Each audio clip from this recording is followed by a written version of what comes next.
Mise en marche du modèle Parma 15T, fabriqué par Matilsa. Vérifiez d'abord le type d'alimentation à utiliser pour travailler. L'alimentation peut être avec moteur électrique à courant alternatif 230 volts, avec moteur électrique à courant continu pour batterie ou avec moteur à explosion. On pourra les combiner pour avoir deux types d'énergie différents, quel que soit le type d'alimentation choisi. Avant d'utiliser la machine, les pas communs suivants sont à suivre. Déverrouiller les arrêts d'urgence du panier et du sol. Si la nacelle élévatrice dispose de deux alimentations, sélectionnez le type d'énergie à utiliser avec le sélecteur du sol. Ce sélecteur n'est pas disponible sur les machines avec une seule alimentation. Une fois le type d'alimentation choisi, les pas à suivre dans chaque cas sont les suivants.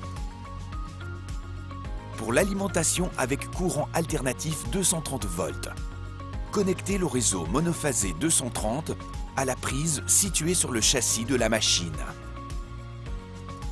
Pour l'alimentation avec courant continu des batteries, enclenchez le connecteur de batterie. Pour l'alimentation par moteur à explosion, ouvrir l'alimentation d'essence et d'air, accélérez le moteur et tournez la clé de contact pour mettre en marche. Une fois le moteur lancé, quittez l'air et laissez le moteur accélérer au tour approprié. Une fois l'alimentation branchée, la machine est prête à être utilisée. Pour utiliser la machine du sol ou depuis le panier, il faut d'abord appuyer les stabilisateurs au sol. Pour ce faire, tournez la clé de contact du tableau de commande sur la position sol et ouvrir le robinet hydraulique sur la position verticale. Pour déplacer chaque stabilisateur depuis le tableau de commande du châssis, appuyez simultanément sur le bouton électrique et une des 4 commandes. On peut les utiliser 2 par 2 pour niveler plus facilement. Ce tableau explique la disposition des commandes par rapport au mouvement des stabilisateurs.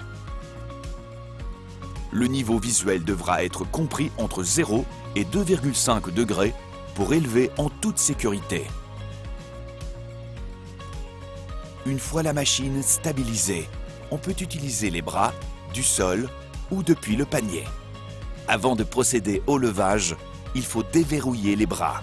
Pour le faire du sol, il faut la clé de contact sur la position sol. Fermez le robinet hydraulique en position horizontale et appuyez simultanément sur le bouton électrique et une des commandes pour élever d'abord le bras. Ce tableau explique la position de chacune des commandes par rapport au mouvement des bras.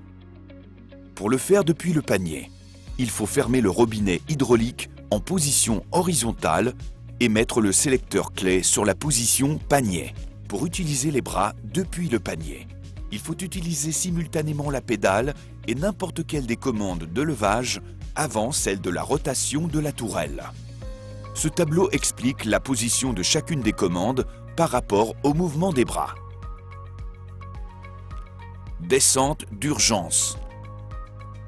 Pour faire une descente d'urgence manuelle du sol, il faut pomper de la pression manuellement avec le levier situé sur le plateau de la machine et en même temps actionner n'importe quelle des commandes de descente.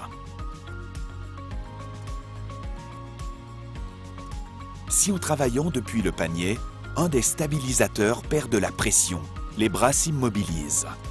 Pour activer de nouveau les bras et pouvoir descendre au sol et corriger le défaut, il faut appuyer simultanément sur le bouton d'urgence et une des commandes pour la descente des bras.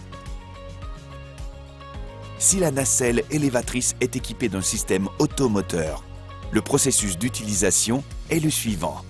Avec la clé de contact sur la position sol et le robinet hydraulique ouvert sur la position verticale, actionnez simultanément sur le plateau avant le bouton électrique et la commande pour pouvoir rapprocher les rouleaux des roues. Ensuite, pour effectuer le déplacement, actionnez simultanément le bouton électrique et la commande omnidirectionnelle pour pouvoir déplacer facilement la nacelle élévatrice. Pour plus d'informations, veuillez lire le manuel d'instruction de ce modèle.